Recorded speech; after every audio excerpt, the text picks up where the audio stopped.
Hi everyone, welcome to a tactics video. We're going to review my performance at a 24-person one-day tournament.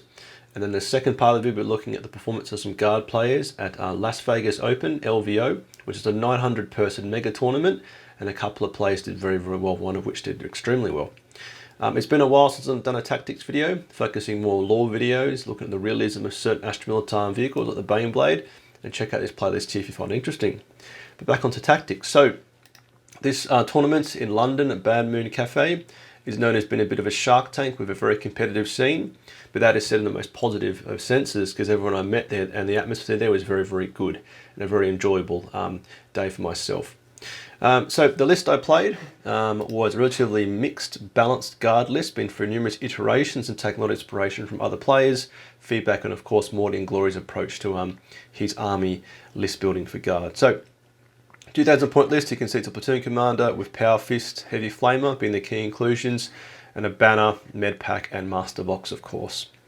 Regimental engineer for the 4+ invul save on new vehicles and healing D3 wounds. Sly Marbo for infiltrate and lone op. A tank commander ×2 with demo cannons, las cannons and plasma cannons.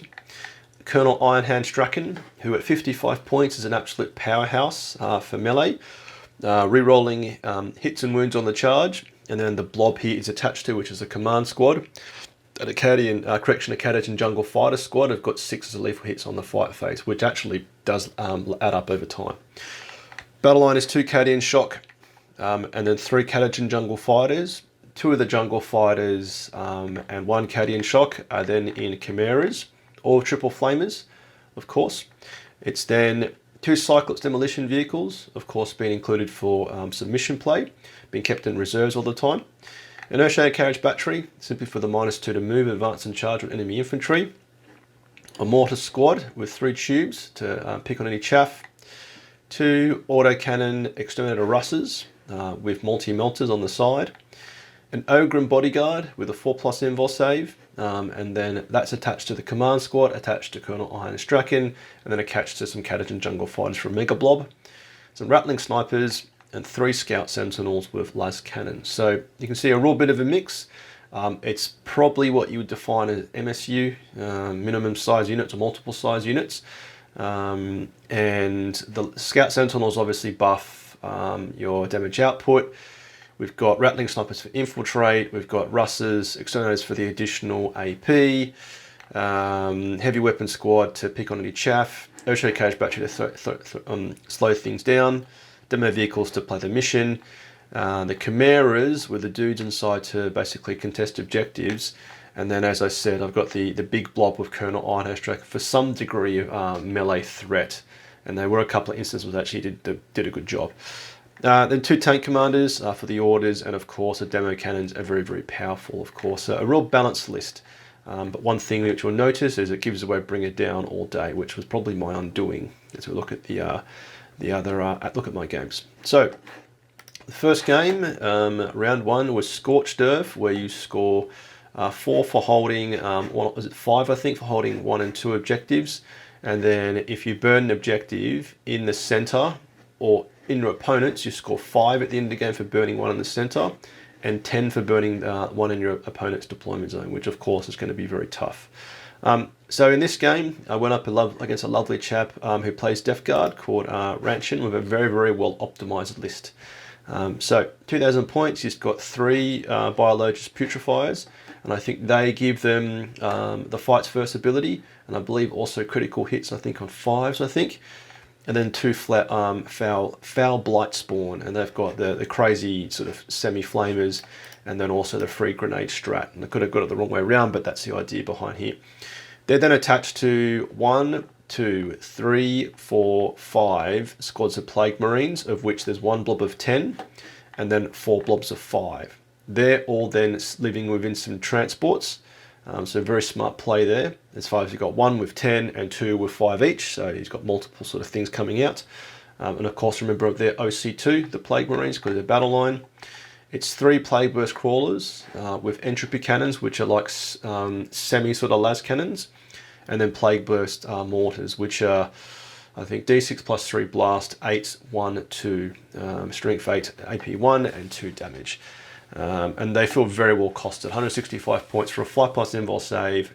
As tough as a Leman Russ, I think. Maybe they're toughness 10, 2+ save, and their output, and OC4, which for me is like, oof, very good compared to a Leman Russ. It's in some Nurglings for some cheap mission play, and they're also Deep Strike as well. And then 3 Ward Dog Brigands from Cast Knights. Now these, man, 160 points. You're getting a lot of bang for your buck. So all Knights have got a 5+ invul save, but the key thing about these is they've got the hit on 2s. This is got 2+, so exceptionally good. And the Avenger Chain Cannon has got 12 shots. Like 12 is a lot. I think it's 611, strength 6. And then the Demon Breath Spear is, I think it's 1 shot at like 14 AP4, or maybe it's 9 AP4, D6 damage. But then if it's shooting the closest eligible target, it's essentially AP5. It's additional pip at AP. So a really good list, and obviously Death Guard are doing quite well. So how did I go? So deployment wise, I basically put a tank commander here with Chimera to scout move, Scout Sentinel here to scout move, some Rattling Snipers to hold the objective here, Slide Marbo there. It was then the Autocannon Russ, another Demolisher Cannon tank commander here, and Autocannon Russ here as well.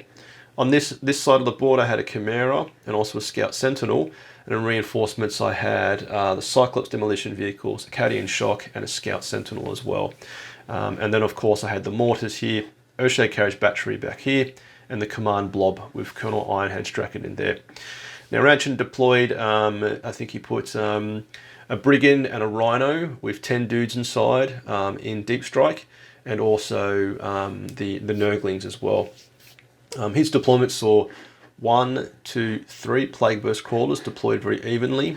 He then basically put his 2 Brigands over here, a Rhino over there, and a Rhino over here. And the way that the deployment sort of played out was that I basically sort of dominated this part of the board with firepower, and he did this side.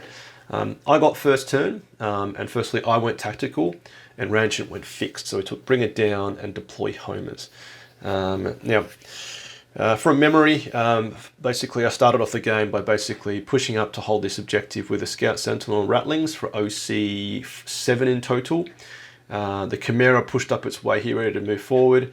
The Demo Tank Commander moved up there. And I'm pretty sure I flattened out, he had Nurglings here, which I flattened out turn 1. I just destroyed them easy. I basically kept this flank quite hidden. And I had the Acadian Shock Troops in the Chimera here ready to be popped out and to contest this objective because it was a 9-inch move from the vehicle. And then one Chimera pushed its way up here and just basically sat there. I think it sat here basically so it could spill guys out onto the objective and at least movement block him as well. I had a Scout Sentinel move up. Now, the first couple of turns, and we'll look at my score in a second, felt pretty good, pretty even. I actually managed to avoid him actually doing homers, I think in probably 1 or 2 turns, and he could never actually get into my backfield because I managed to fully movement block him. So I think turn 2 I actually got behind me lines, and I managed to get the Chimera all the way up via a tank order, plonk it right here and spill at the dudes in turn 2, and basically clog up this part of the board. Now at this point he did a bit of a master play, which is he dropped in the Rhino from reinforcements in his turn 2 here, and the only things that it could apply fire was Exterminator Leman Russ, a Scout Sentinel, and the Tank Commander without the Demolisher Cannon because it's more than 24.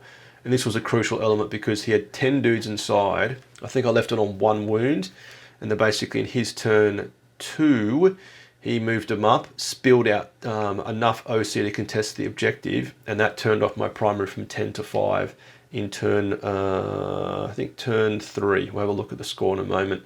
But it felt really even throughout probably up until about turn 2.5 or 3. But then I just started losing way too much stuff, and he started to just outscore me. Now, we'll look at the score in a second, but I felt pretty good overall to start. I think I was a bit aggressive because I basically pushed up a unit here, had a tank commander looking out there. I had the Russes all pushed up here. I actually pushed forward the command blob, and they finished off a single dude, and then they wore a huge amount of firepower, and actually the Ogren bodyguard it's actually really good. So T6, 4+ save, -1 damage, and 6 up feeling of pain does hang around. And I think after all the DACA went into them, all that was left, the platoon commander left by himself, and he actually managed to achieve a secondary objective at the end of the last turn, which was glorious. But at the end of the game, I basically held this quarter, and he'd almost pushed all his way through. I had a bit of an action here, which was quite smart, as he pushed on dudes here. I spilled out some Cadians in there, and they turned off the objective, but only did it once. So next time I should actually deploy my second squad of Cadians behind the Chimera, so it's almost just like a little conveyor belt. So some guys come out, some guys go in, and it can constantly turn off the objective, because that would have turned off 5 further points for Ranchin. But basically he pushed up the brig and they blasted these guys, blew up the Chimera, blew up a Cyclops demolition vehicle, and then I managed to hold off him getting into my deployment zone for deploy homers through some movement blocking. So you bring it down. As I go to the score now, it was my undoing. Let's have a look. So how did I go? I lost this 70 to 83, which was quite a bit of a bummer. But you can see where I lost it was on the primary, 30 to 40.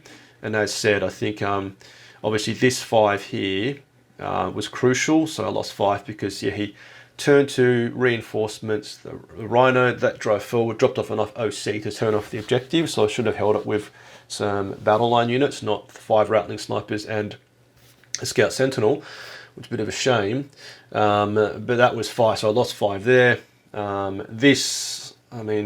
think he charged onto that objective on the left with the Plague Breast Crawler, and their OC4, and at that point I lost a lot of dudes. It's enough. And as I said, 160 points versus Russell's at like 180 at OC3. It feels a bit imbalanced, but that's the way of it. But you can see, 33 on secondaries and 30 to my secondary. So even with Bring It Down, it was still close, but this is a consistent theme. Bring It Down is a real problem for this type of build. And you can see, basically deploy homers at the end was done by the platoon commander who lived.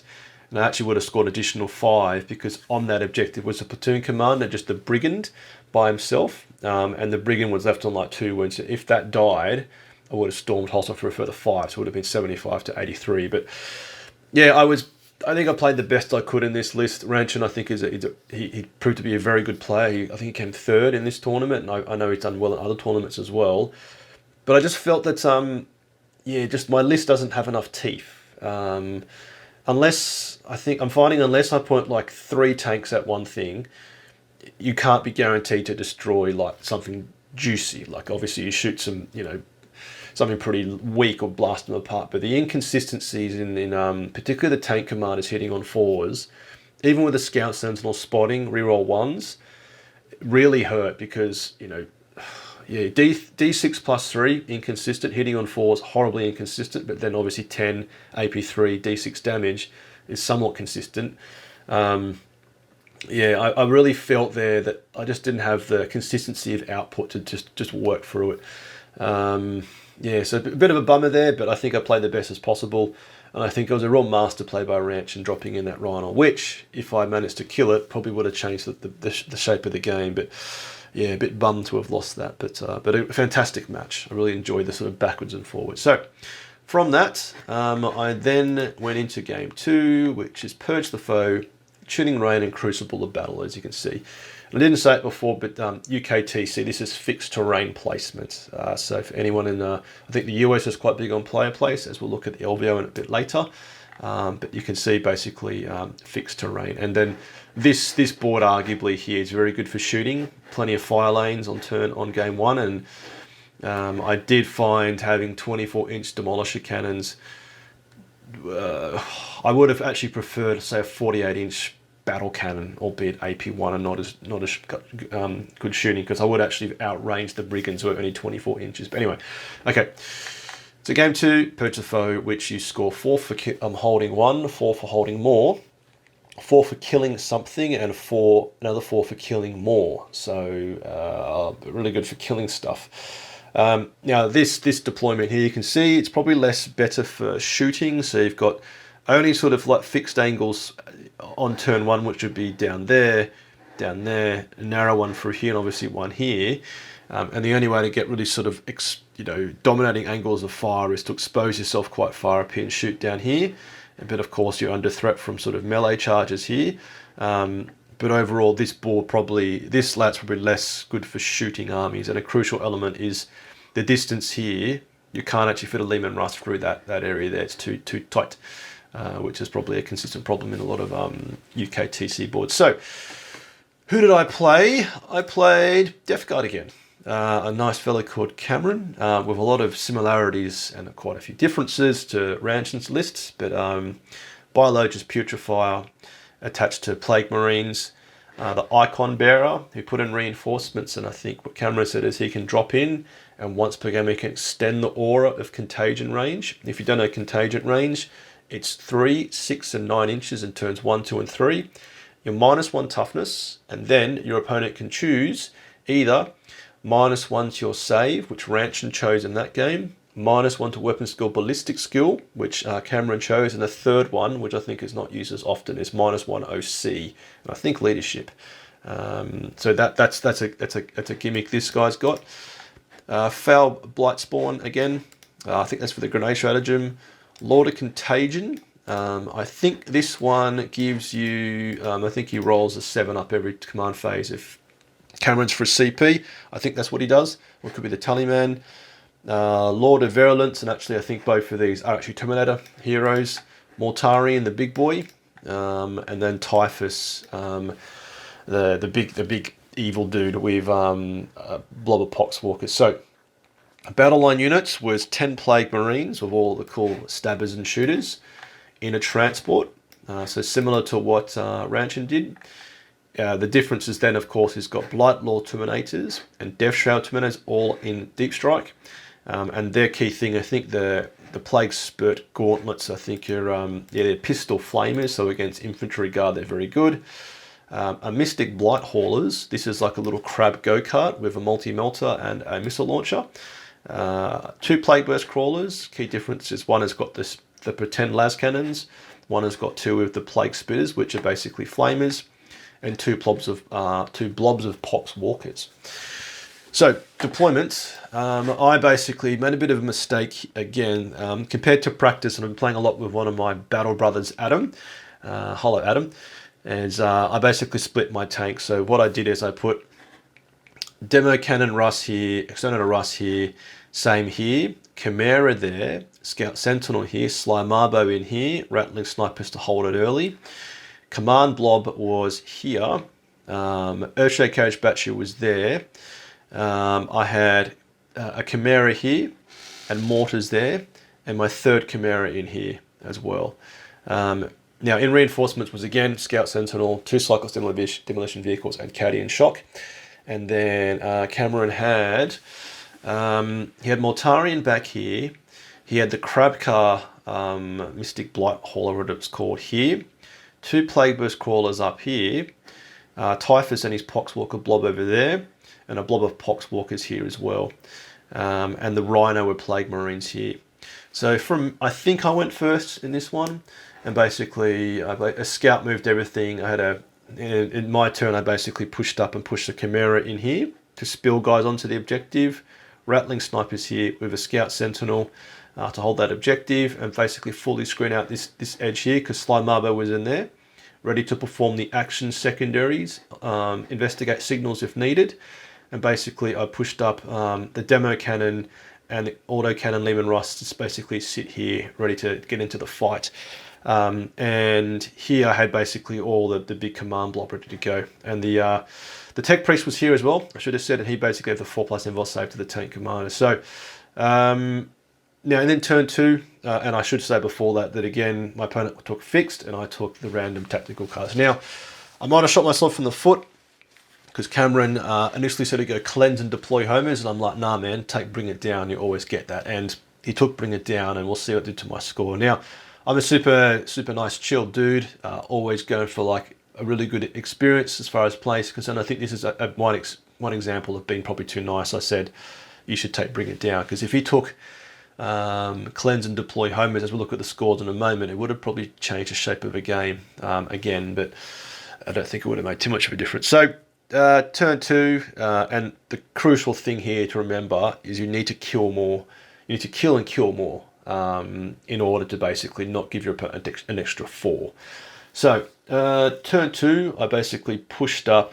Well, turn 1, I basically bombed the crap out of the Poxwalkers with artillery, and I murdered off quite a few. In turn 2, I basically pushed up the Demo Cannon Tank Commander circa here, and the Exterminator Russ basically here as well. And the Demo Tank Commander basically finished off the squad, and also I think also killed Typhus. And I basically pushed up, and Cameron had pushed up his Plague Burst Crawlers, super aggressive, also Matari in here, and I basically popped out the Tank Commander, the auto cannon Lehman Russ, a Scout Sentinel. I think even the Chimera could shoot down there as well. And in that phase of shooting, I only killed 2 things, which was Typhus, the Poxwalkers, but didn't manage to kill any of the vehicles here, which was quite disappointing.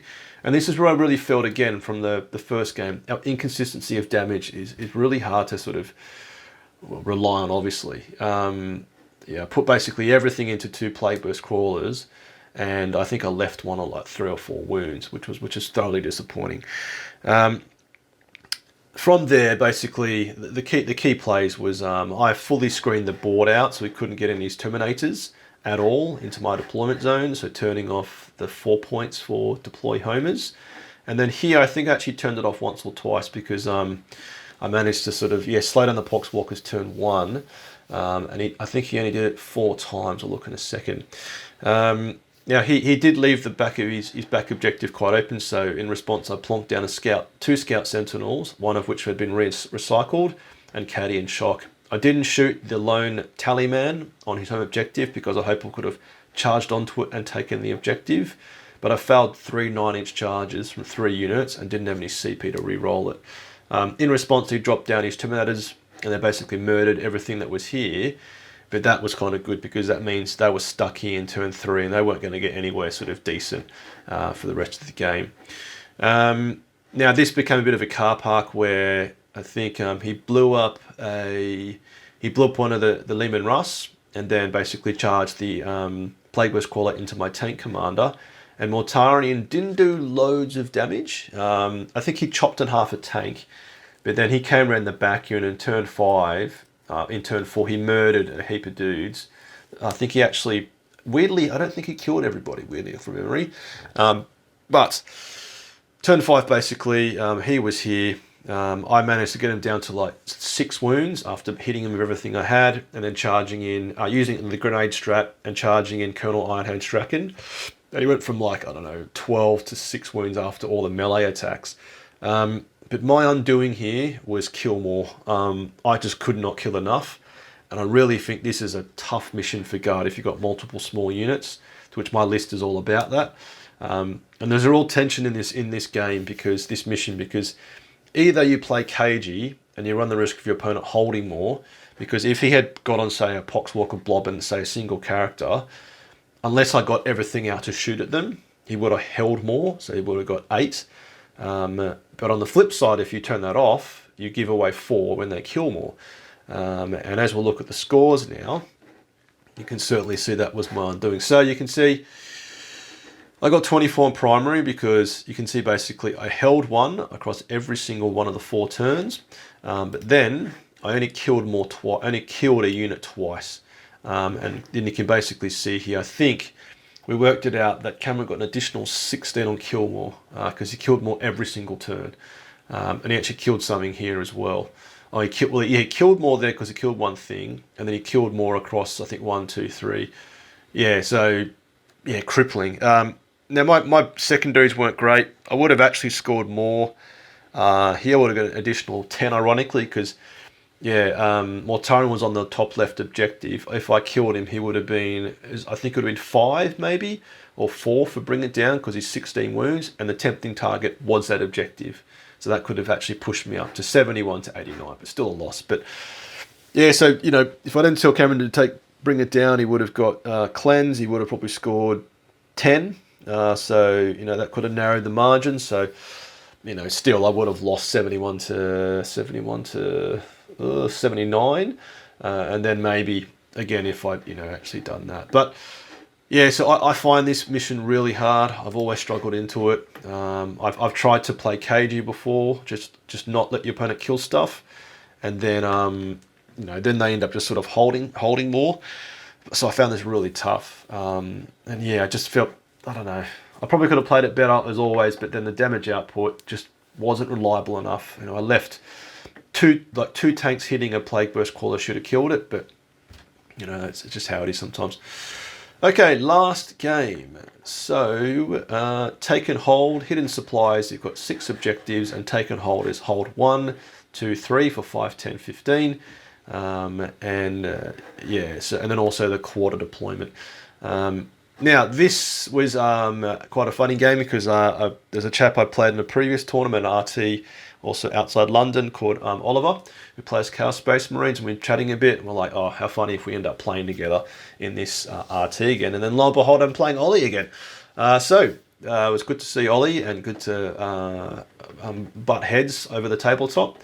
And his list is a very, very good Chaos Space Marines list. So his jam basically is lots of units, which are all really good. And it's a classic sort of pressure list, and that sort of came through in the play he showed. So 2 Chaos Lords, the Dark Commune ×2. They're attached to the Accursed Cultist, which we'll talk to in a moment. It's then a single blob of Legionnaire dudes with a Chaos Lord. It's then a Rhino where they live in for some movement. It's then the Accursed Cultists, and these are just wildly good and so hard to deal with because that's 32 bodies plus the commune, and then every command phase they heal D3 models. So basically, if you don't kill more than 3, there's no point shooting them. And they've got a 5 up invul save and a 6 up feel no pain. So they take more than they should. And then I don't know all the abilities, and Oliver, please tell me in the comments, but then just the damage output in melee is terrifying. I think these things, one of them's got D6 plus 2 attacks, so you get some serious lot of dice out, and then they got sustained hits and lethal hits and this, that, whatever, and then you can do some stratagem, and it's just whoa, terrifying. Annihilator, that's 4 las cannon shots, and I think Oliver, again, tell me in the comments, but it can reroll certain things. I think it rerolls damage rolls of 1, and then given its Nurgle, it can do something else cool.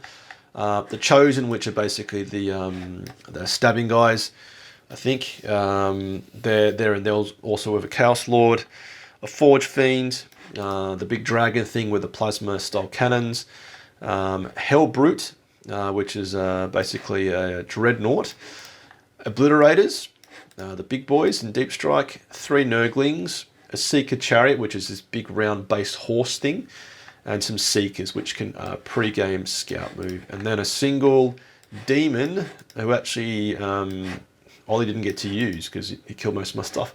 And then a Blue Scribe, which is a lone op. So a very mixed list, and very well put together list with a lot of effective units, because everything in this list does something quite tasty.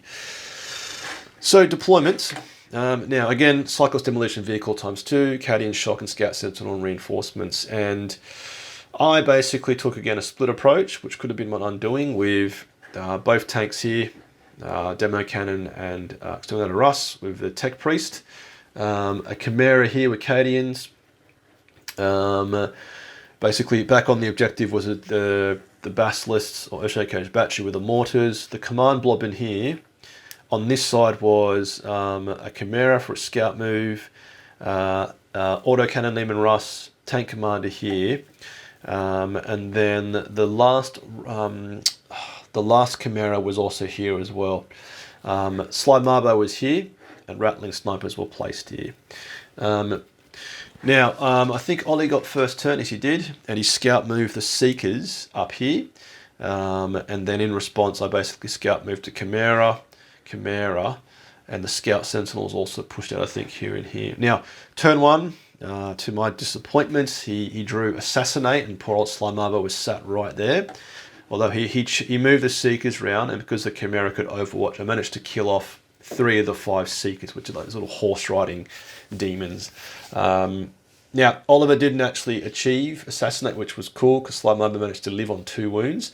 But basically, the way the game sort of and this was sort of the overall theme of the game, is accursed cultists were deployed here. They pushed onto this objective here. Accursed cultists were there, and they also pushed their way around. He then had the Predator with a fire lane down here, threatening this objective here. And then he also had the chariot thing, which Scout moved, and also actually charged the Rattling snipers and killed them in turn one, so poor placement by me. Hellbrute was also there to support, and then Rhino with the Space Marine Evil guys was in here as well. Now, I should have said that Oliver took random tactical cards, and so did I. And overall, basically, is Ollie put loads of pressure. So the Cursed Cultists went there. I managed to slow them down a little bit with, just I think some I put some catagens in here out of the Chimera to slow them down. But over the course of the game, he basically just applied pressure here, applied pressure here. This objective I held once, or I think I held it twice, which is a bit of a miss. But he didn't put loads of pressure here. He did put the Obliterators in deep struck. They landed and then pushed their way forward. And by the end of the game, I actually managed to wipe out one of the Accursed Cultist squads, but that took 2 rounds of shooting by 3.5 Leman Russ, maybe even 4 at one point. Every single one was pointing at it, blatting it. And then they actually charged into Colonel Ironhand Strachan's squad. It killed everybody except Strachan, the platoon commander, and the Master Vox. And then they managed to do more wounds. They fell back. Strachan died due to a desperate escape test because he was wrapped. But that was wild. Like, I put 4 tanks into him, and it took 2 turns. Granted, they got a 5+ feel no. They got a 5 up invul save, 6 up feel no pain, but still, like 4 tanks pointing at him. Should have done it. And I even had real ones to hit from, I think, a Scout Sentinel.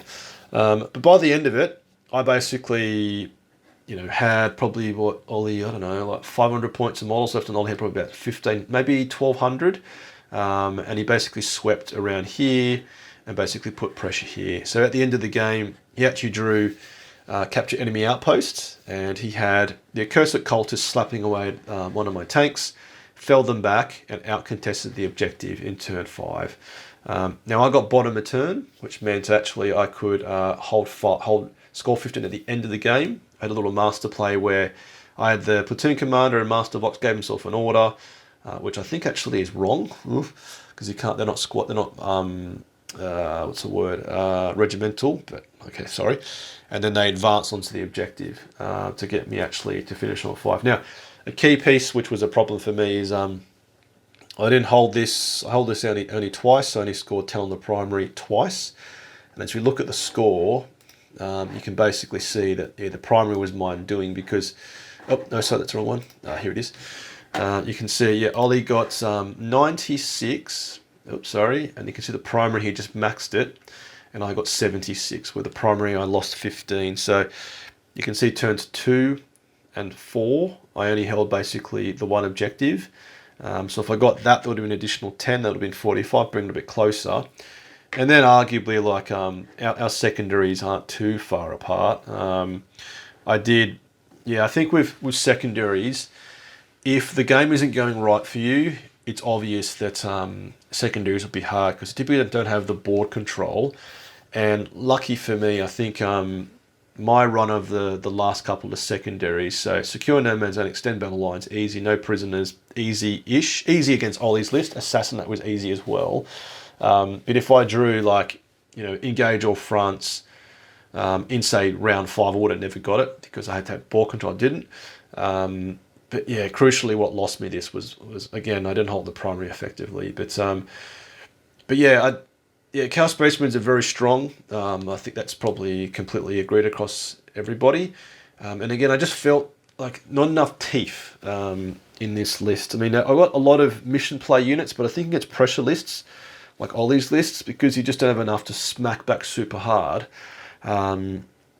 it just isn't reliable. And Ollie actually chose to take the random tactical card. So if you took Deploy Homers and Bring It Down, I mean, he got 96. I don't know how much more he could have got, Ollie, but that probably would have made his life a bit easier. Just kill all my tanks and just do actions in the center and do it in my deployment, which would have got to eventually.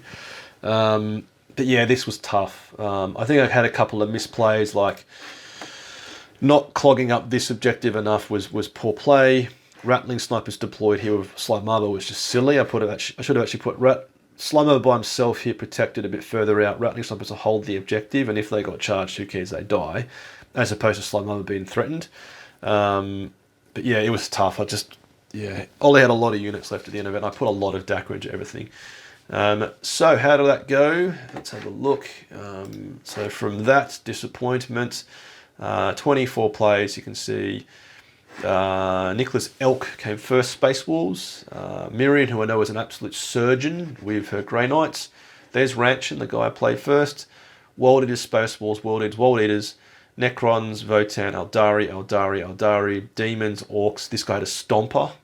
Amazing. So cool. Death Guard, Tau, Chaos Space Marines, World Eaters, Sisters, Dark Angels, Death Guard. There's Cameron I played, Astra Militarum. Another guy called Tom. Didn't actually speak to Tom, and if you're out there, please say hello in the chat, in the comments. And he took a complete infantry spam list, but he also struggled. You can see he had a pretty rough run. And then actually I came second last again, so yippee. And you can see actually the reason why I can't come behind Tom is because I think his opponents placed better. My opponents went 3rd, 17th and 20th something, but Tom, I think his opponents were placed high, and that's how it works. But I actually, my total battle points was 207, so I think a 70, a 61, a 76 is like, I didn't have one single game where I got my ass handed to me, and not to pick on poor old Charles here who played Tyranids, but you can see he obviously got his ass, and I've had my ass kicked. We've all had ass kicks. A 36 is an ass kicking. So yeah, really disappointed in this. I had a lot of practice. I thought my list was in a good place, but I don't know. Like I feel, yeah, definitely UKTC terrain, and we'll look at LVO in a moment. I think Guard is finding a bit of an uphill battle in the UK, and I really hope the balanced data slate gives us a bit more energy. Hopefully it comes out today. Probably Thursday seems to be the common day after LVO. But yeah, that was a pretty rough run, and I felt I played very well, did my best. You could probably say Death Guard and Chaos Space Marines weren't favourable matchups at all. And then, as I said, Game 2, Purge the Foes, always very tough, I find, for squishy units like Cadian Shock and Chimeras and Scout Sentinels. But yeah, hopefully interesting to see how I performed. Let's now take a break and check out how someone else did very, very well in the US, placing very, very well at LVO. Right, welcome back. Now let's look at the LVO. A humongous tournament. I think it's like the best part of 900 players. So that is freaking massive. A huge amount of players, which is must be an amazing atmosphere. And if you were there, please let me know, because that's amazing to go from Jeff playing 24 player tournament one day to 100 people. And I do know when they have the top tier cut, they play like loads of games. So this bloke Matt, who won from Vanguard Tactics with Necrons, must have been exhausted. Imagine a soy feeder after 3, 6, 9, 10 games. Now that's if you're like super top. I think for the average punter, they play 6 games over 2 days, and that's still quite a marathon effort. So now what I want to do, so I think the first inequality is a chap called Richard. Astra Militraum came 6th. Now this is mental. Like, to come 6th at a tournament this big with Guard is very strong. Now, the one thing that's interesting though, is if you actually search, this is the easiest way to get to it, is if we search all of the Guard players, it's hard, I don't know if you can see it there because it's been blocked by my recording thing, but there are, I think, 33 players of 900 players, so that's a representation of what, like, my math is going to embarrass me, 30 divided by 900 is, that's what, 3%, so I don't know if that's a good representation or poor, but it doesn't feel amazing. And the thing is the next best place was a chap called Bailey, 177th, which is fantastic. That's 2 wins, 4 losses. And then from there, you can basically see 182, 195, 201, 2422, and it starts to, there's still quite a few in the top 50%. But it's not like, it's not like there's loads of Guard players coming in the top, 10%, even, the top 50%. So, and again, this is not an excuse, but I do feel we are not a powerful faction, but the way I always think of it is if you've got a certain faction where the power level is like there, and everyone else will say here, you need to be a very powerful player to even sort of compensate for that. So that probably means Richard is a very accomplished player to do this. And it was the same as the LGT, where I think David Gaylard, a Kiwi fella in London, I think he came like in the top 10%. But like, again, for him to do that in an underpowered army shows how much ability you need to be competitive. So this probably means that Richard Guy's like a seriously good player. Some mad respect. Yeah, so I think the overall summary from this, from an overall point of view, is that, you know, we don't have a lot of players playing. Richard probably is an absolute outlier, given his natural ability and his experience. So we're not seeing tons of players play guard, let alone play overly competitive. Yeah, still that guy I saw before, 100 and something, is a very good performance, but we're not getting loads of play. So anyway, what did Richard play? Now, before I get to that, all the US folks will know this, but a key thing for anyone else in other parts of the world is that in the US, I think it's very common to play player place terrain. So what is that? It's probably pretty obvious, but this is from the Las Vegas Open, and it basically shows its player place terrain. So I've only done this once or twice, played in a tournament once, but my understanding is every table has terrain sets, and they basically roll off, and the first person deploys one of the pieces, and you've got basically, you both got like one of each, and there's a real sort of skill set in here where you need to, if you're playing a shooting army, you build it a certain way. If you're playing a stabby army, you build it a certain way. But this can basically mean if you play that game right, of placing a piece here, placing a piece there, and they've got to be like, I think 9 inches or 5 inches apart, depending on the size of the piece, is you can make some very strong fire lanes. So for an army like Guard, obviously we're about Dakar, this can be very, very beneficial. And of course, on the flip side, if you're a chargey army, you can make staging points and just move your army up. But clearly, the chap who got 6 probably is very good at player place terrain. And I do feel, and this is not an excuse here for my performance, but I do feel that player place probably gives Guard a bit more of an edge compared to fixed like in the UK. And that's could be viewed as an excuse for my poor performance, but I think it should be considered. So let's look at the players' lists, and it's very interesting what we'll see. And I've got the top 4 players here.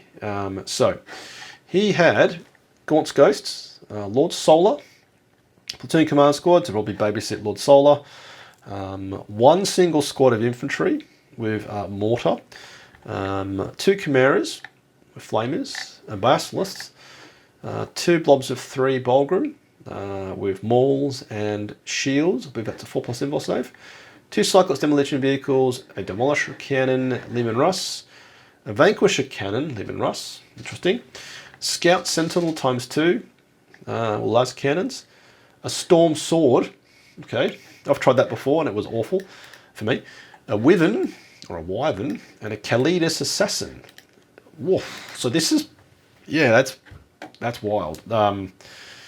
Now, I've tried to, and again, Jeff's not a good player by any means. Guardsman's not an amazing player. I've tried that in one day RT a couple of months ago, and it just basically spent all its time in my deployment zone and couldn't really shoot much, and then got chopped on by Angron. But for this bloke to play 6th means he probably was annihilating his opponents, just blasting the life out of them. Because this is like, oh man, like, this is wild. Obviously, the Kalidas will give us a certain degree of mission play, and I haven't actually been found a way like what this chap took, if he took fixed or random tactical cards. But this is really a very certain style of guard list, which is Lord Solar can give everybody orders. Obviously, he can give a storm sword hitting on 4s, probably remain stationary all game, just blasting into a fire lane. The sword siege cannon, I believe, is flat 4 damage. Could be embarrassing myself. Or was it D6 +3 or something damage wise? So when it hits, it just annihilates things. Scout sentinels to spot. Vanquisher battle cannon, interesting. If it remains still, gets all its hitting on 2s. Rerolling against vehicles. Demo cannon can fire into melee. Cycles demolition vehicles for actions. Bulgrim squads to probably just contest the center and beat things up because they are deceptively resilient. 4+ invul save, T6, 3 wounds, -1 damage, and a 6 up for no pain, so they all hang around.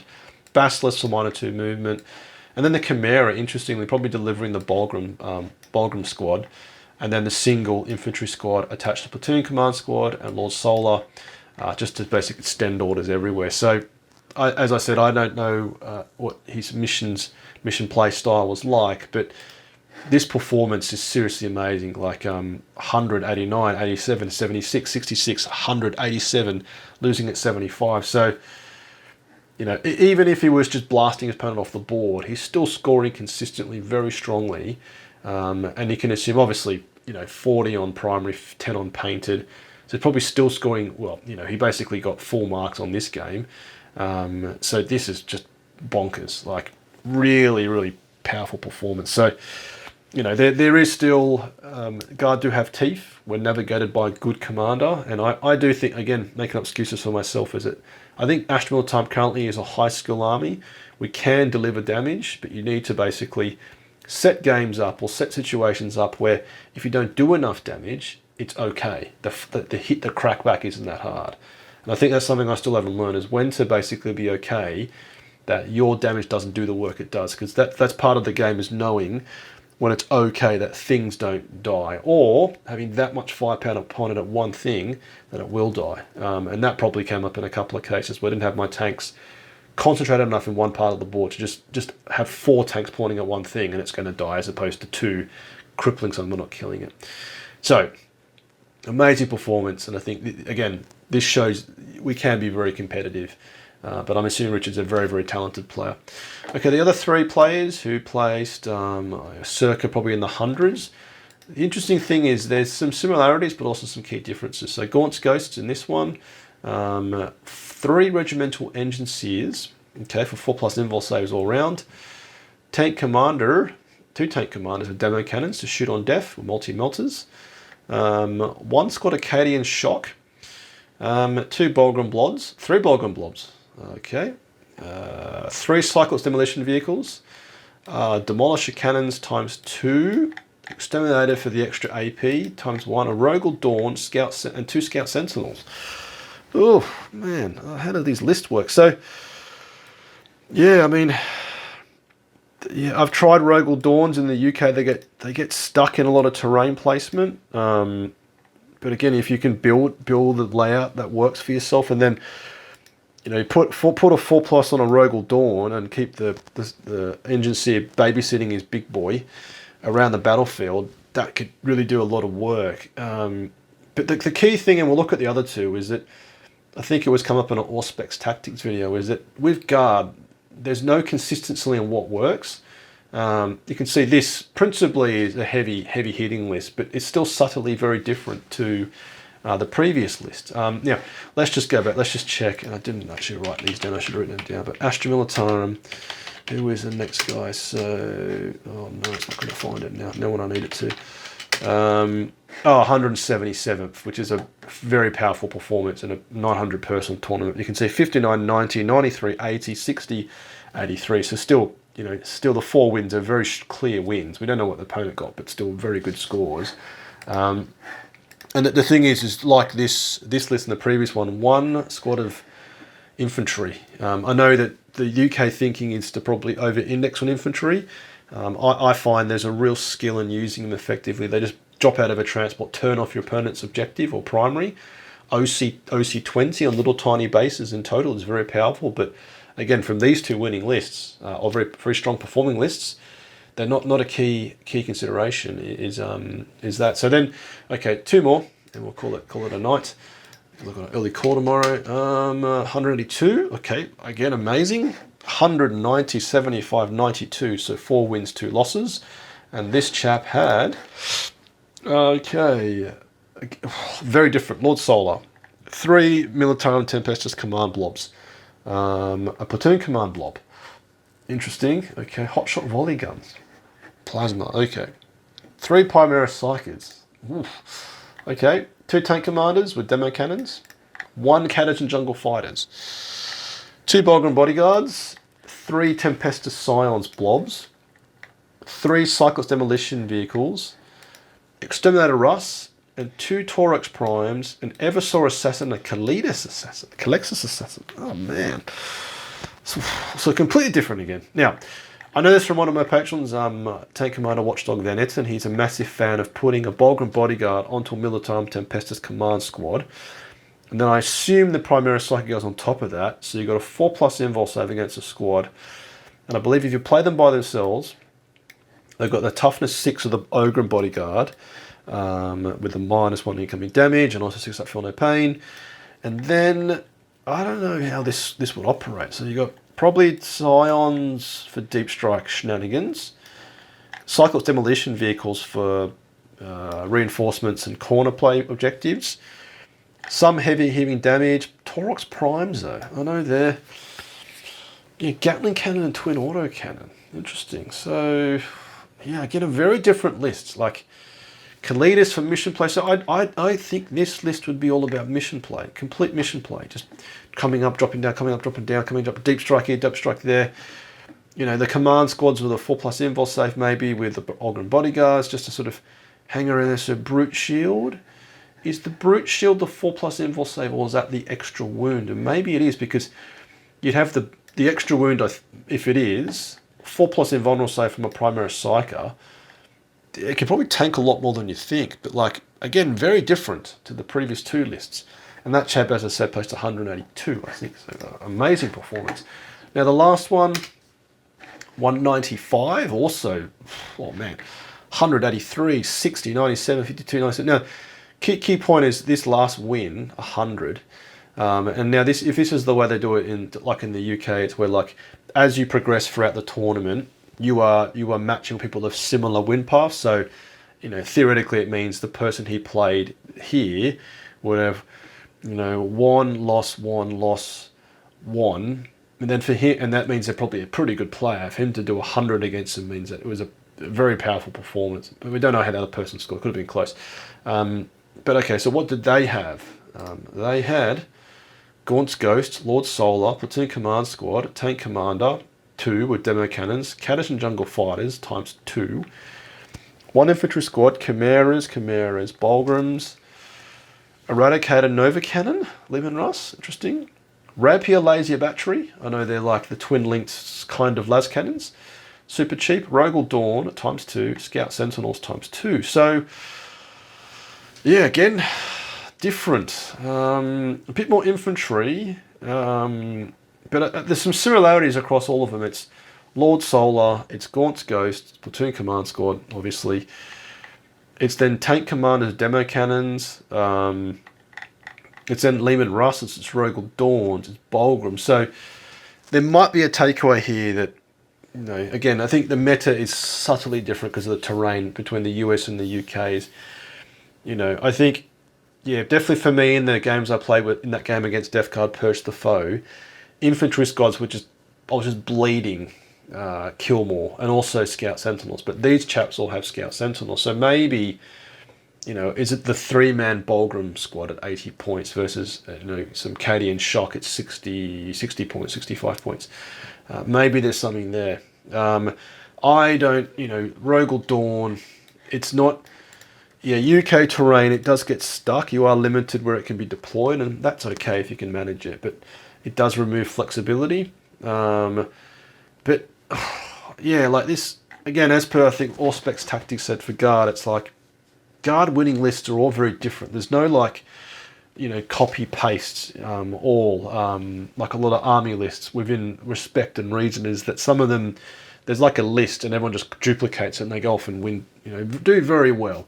You know, win tournaments. But, you know, firstly, the first thing is, you know, okay, so 6th place is absolutely amazing. But the key point for me is there's not like like stacking them into the top 20. So hopefully this supports my comment here. But if we have a look, so Necrons, Eldari, Tyranids, Eldari, Squats, Guard, Black 10 plus Guard, Space Marines, Necrons.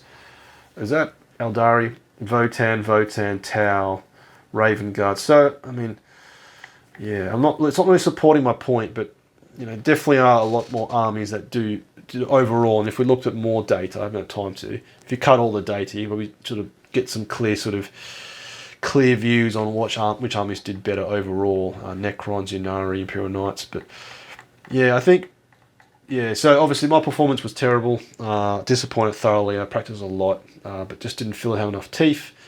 But you can see in the US, fantastic performance by this chap coming 6th.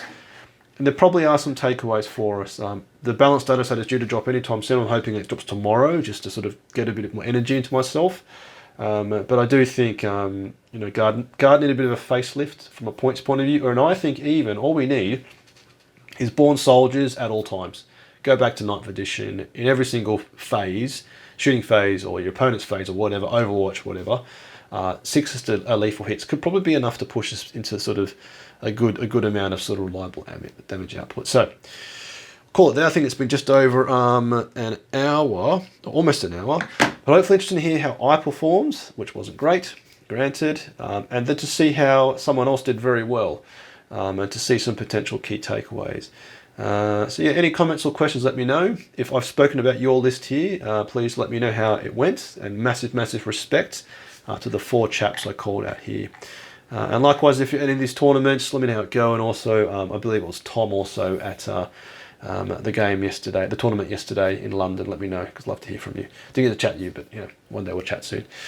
So if you enjoyed this video, want to support me, you can do so with a like, comment, or by subscribing, watching any of my other YouTube videos, or sharing, liking, or subscribing to my channel, as they all help the YouTube algorithm.